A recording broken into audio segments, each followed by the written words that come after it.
أشهد أن لا إله إلا الله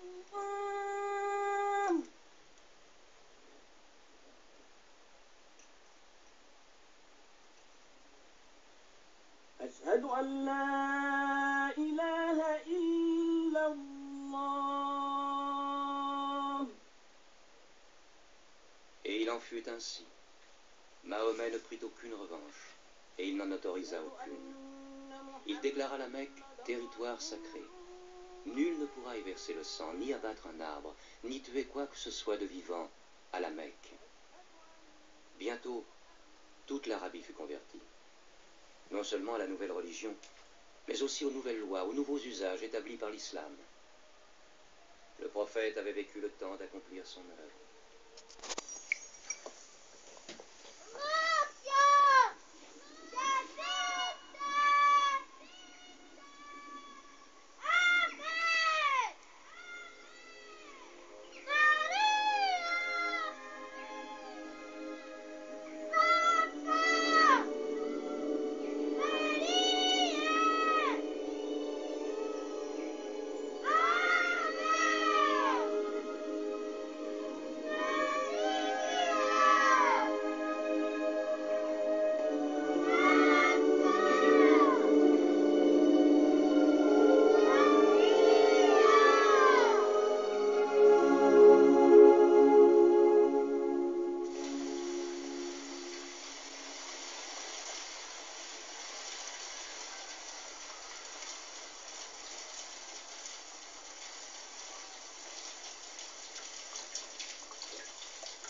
Regardez, le soleil revient.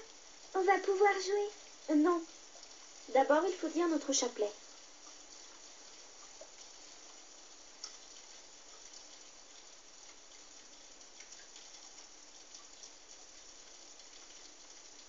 Ave Maria, Santa Maria, Ave Maria, Santa Maria, Ave Maria, Santa Maria, Ave Maria, Santa Maria, Ave Maria, Santa Maria, Ave Maria, Santa Maria, Pai Nosso, Santa Maria. Si on jouait au petit caillou?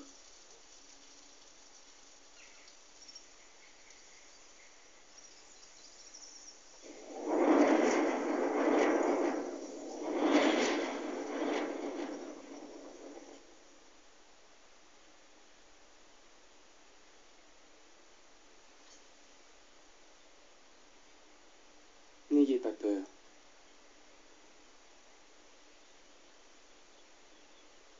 Écoutez-moi, je suis l'ange de la paix. Récitons une prière.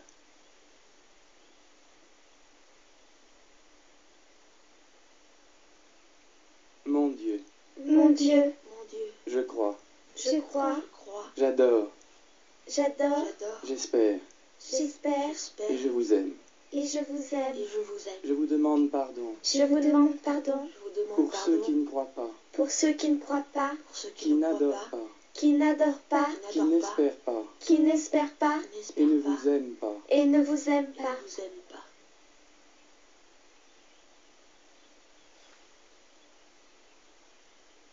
Priez ainsi. Les cœurs de Jésus et de Marie sont attentifs à la voix de vos supplications.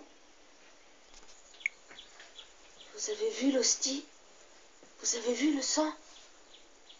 L'ange nous a donné la Sainte Communion.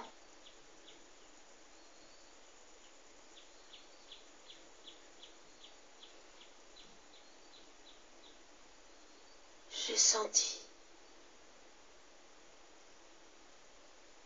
Je sens Dieu en moi.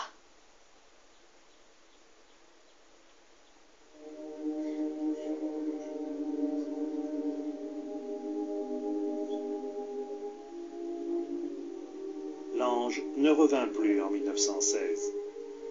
Ce Noël-là, Lucia s'en rappelle avec émotion dans ses mémoires. Les voisins étaient venus goûter au gâteau de Maria Rosa. Et qu'elle était belle, avec son premier chapeau de grande fille. Oui, le temps passait à la Cova d'Airia, le petit vallon où les moutons aimaient aller.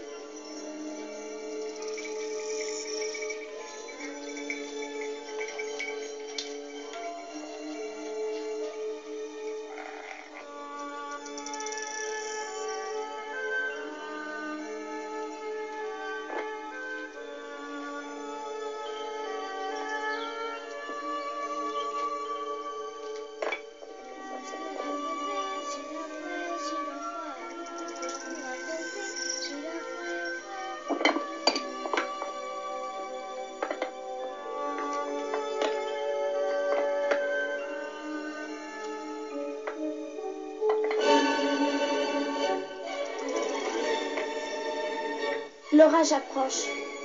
Il vaudrait mieux qu'on rentre.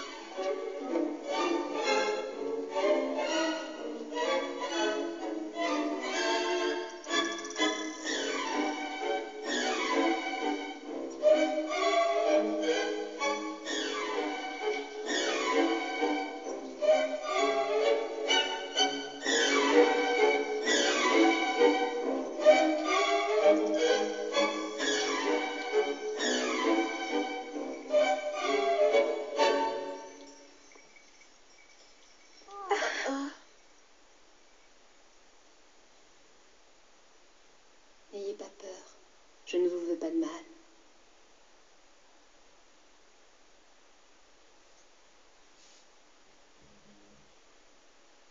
D'où venez-vous, madame? Je viens du ciel. Mais que venez-vous faire ici?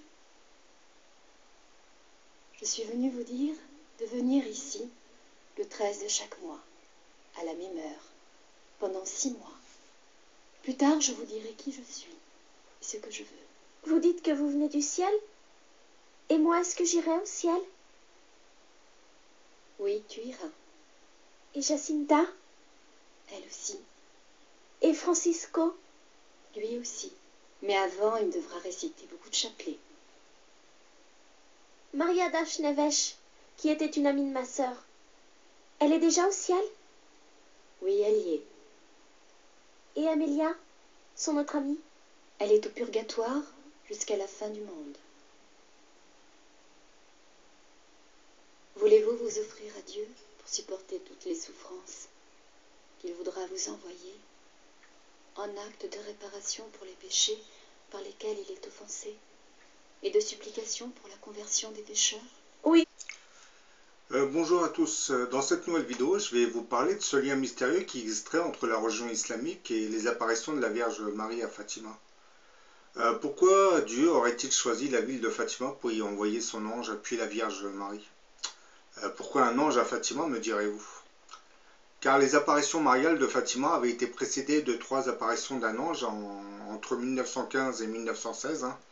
Cet ange qui s'était présenté aux 3 petits bergers de Fatima, Lucie et François et Jacinthe, sous le titre de l'ange de la paix, les invitera à prier et leur enseignera une prière, la prière de l'ange de Fatima. Fatima, c'est une petite ville portugaise située dans le district de Santarém au Portugal. Le nom de la ville, qui n'était qu'un village à l'origine, vient de l'arabe Fatima. En effet, l'une des porteuses de ce prénom, après avoir été capturée par les forces chrétiennes pendant l'occupation arabe du Portugal, sera fiancée au comte d'Ourem. Elle sera convertie au catholicisme et sera baptisée avant d'épouser le comte en 1158. Elle finira par prendre le nom d'Ouréana, Oriane, et le nom de la ville d'Ourem dériverait de d'Ouréana. La ville de Fatima deviendra célèbre en 1917 quand 3 jeunes bergers vont être témoins à plusieurs reprises d'une apparition mariale. Les apparitions de la Vierge Marie à Fatima commenceront le 13 mai 1917 hein, et s'étaleront sur 6 mois. C'est-à-dire les enfants assisteront à 6 apparitions. Les 3 enfants, François, Jacinthe Marteau et leur cousine Lucie et Dos Santos, diront avoir vu apparaître devant eux une dame toute vêtue de blanc et auréolée d'une forte lumière. Elle leur demandera de revenir le mois suivant pour prier. Hein. De mois en mois, l'apparition se reproduira et la nouvelle commencera à se répandre. Les enfants seront ainsi accompagnés par une foule de plus en plus nombreuse jusqu'à l'apparition du 13 octobre 1917 où plusieurs dizaines de milliers de croyants et curieux se presseront pour voir le miracle qui aurait été promis par la Vierge Marie. Il se produisit alors dans le ciel un phénomène lumineux appelé par la suite le miracle du soleil, hein, ou la danse du soleil. Parmi les observateurs, il y avait des universitaires et des non-croyants. Hein. Tous attesteront du phénomène non explicable. Et à travers les apparitions de la Vierge Marie à Fatima, Dieu en fait nous envoyait un avertissement car en 1917, comme vous le savez, le diable se déchaînait sur le monde. Hein. L'Europe était plongée depuis 3 ans dans une guerre mondiale assez meurtrière. Hein. Et la Russie tsariste était confrontée à une révolution qui allait instaurer un régime de gouvernance athée. Je parle du communisme dont l'idéologie première repose sur la nationalisation de l'économie du pays. Hein. Le modèle privé disparaît pour laisser place à un modèle qui nationalise l'activité agricole et industrielle du pays. Hein. Précisons tout de même que la doctrine communiste repose sur un idéal athée, qui refuse les lois de Dieu. Lorsque je dis que le diable se déchaînait contre l'Europe en 1917, je vais nuancer mes propos, hein. C'est plus un châtiment divin qui punissait une Europe coloniale, hein, qui s'était très très mal conduite dans son vaste empire colonial. Et je parle de leur mauvaise conduite, mais surtout en Europe, hein, les dirigeants de ces pays avaient banni de leur dogme les lois de Dieu, donc ils légiféraient dans un athéisme absolu. Hein. Ce qui explique la monstruosité de la Première Guerre mondiale. Le diable, lui, en fait, profite des opportunités qui lui sont données hein, pour s'affirmer pendant les conflits mondiaux. Parce que les 2 premières guerres mondiales, en réalité, c'était des châtiments que Dieu infligeait à une humanité pécheresse. Hein. Par exemple, dans l'un de ses messages qui avait été adressé aux 3 bergers à Fatima en 1917, hein, la Vierge Marie aurait dit la guerre va bientôt finir, mais si l'on ne cesse d'offenser Dieu sous le pontificat de Pie XI, hein, commencera alors une autre guerre qui sera pire encore. Lorsque vous verrez une nuit illuminée par une lumière inconnue, sachez que c'est le grand signe que Dieu vous donne, qu'il va punir le monde de ses crimes par le moyen de la guerre et de la faim. Donc, suite à cette prophétie, ce message dit aux 3 enfants, on peut dire que la montée du mouvement nazi en Europe aurait été stimulée par Dieu pour corriger une nouvelle fois une Europe qui continuait de perpétuer des atrocités dans son vaste empire colonial. Les apparitions de Fatima étaient en fait un programme ordonné par Dieu pour nous avertir du châtiment qu'il réserve à une humanité pécheresse. Et l'arrivée de l'Antéchrist était aussi annoncée dans ces apparitions dites mariales, hein, puisque à travers les apparitions de la Vierge Marie à Fatima, on nous annonçait l'imminence de l'arrivée de cet Antéchrist, hein, de la fin de notre monde et surtout de l'arrivée du Christ. Et comme Fatima est un nom arabe, on nous avait même annoncé à travers les apparitions de Fatima l'origine ethnique de cet Antéchrist. Hein. Antéchrist qui veut dire antérieur à Christ, hein, celui qui vient avant.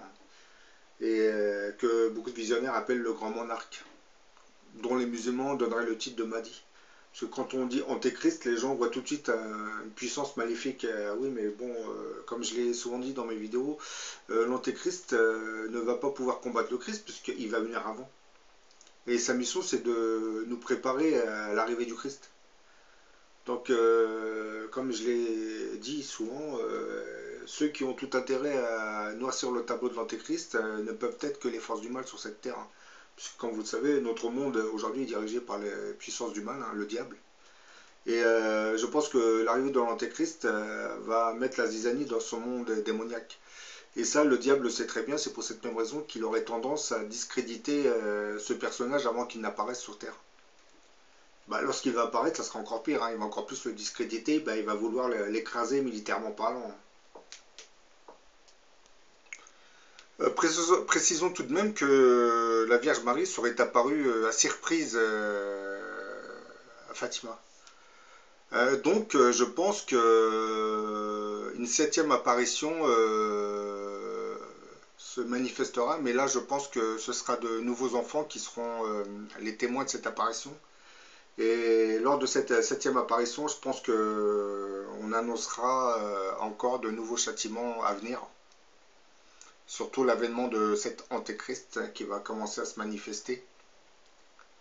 Donc je pense que la 7e apparition serait, j'allais dire, imminente. On peut pas dire imminente, hein, les gens vont croire que c'est demain, hein, mais je pense que la 7e apparition arrivera.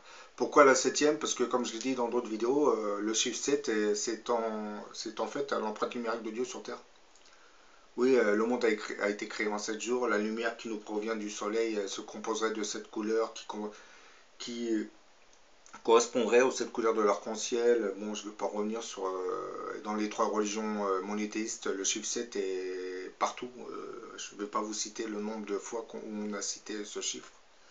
Donc, je pense que la 7e apparition à Fatima se fera, mais bon, ça sera de nouveaux enfants qui vont assister à son apparition. Puisque, comme vous le savez, les anciens, les enfants d'eux sont décédés, je crois. Hein. Et donc, je pense que là, attendons le futur. Je pense qu'on va avoir des surprises à Fatima. Mais le problème, c'est que, sachons tout de même que Fatima, lorsque la 7e apparition se fera, ça sera un signe annonciateur, vraiment un signe annonciateur de la fin de notre monde. Hein. Ça ne sera pas imminent, mais bon, comme pour la Première Guerre mondiale, en 1917, elle avait annoncé le déclenchement d'une deuxième guerre mondiale. Hein. Et je pense que là va nous annoncer un désastre planétaire. Et bon, pourquoi la Vierge Marie serait apparue en 1917? Ben, 1917, comme je l'ai dit tout à l'heure, c'est le déclenchement, on était en pleine guerre mondiale, et puis c'est la révolution russe de 1917 qui va instaurer un régime athée, communiste. Et à partir de la Deuxième Guerre mondiale, ces deux puissances, le communisme et le capitalisme, s'affronteront par l'intermédiaire de plusieurs pays. Hein. Et ce qui déclenchera en quelque sorte plusieurs guerres, comme la guerre du Vietnam, hein, la guerre en Afghanistan, la guerre à Cuba, la guerre... bref, beaucoup des guerres qui ont été déclenchées après la Deuxième Guerre mondiale étaient dues à la confrontation entre ces deux systèmes économiques. Hein. L'un capitaliste et l'autre communiste. Hein. Bon, on nous dit que le communisme est athée, mais le capitalisme est tout aussi athée que le communisme. Hein. C'est encore pire, le capitalisme, puisqu'il flatte la liberté, il fait croire au peuple qu'ils vivent librement, alors qu'en réalité, c'est vraiment une autocratie, c'est une oligarchie. C'est une minorité d'individus qui contrôlent une majorité. Voilà, je vais vous faire montrer un petit film sur la révolution russe de 1917, hein, parce que maintenant vous savez que tout est lié. Hein. Les apparitions de Fatima et la révolution russe.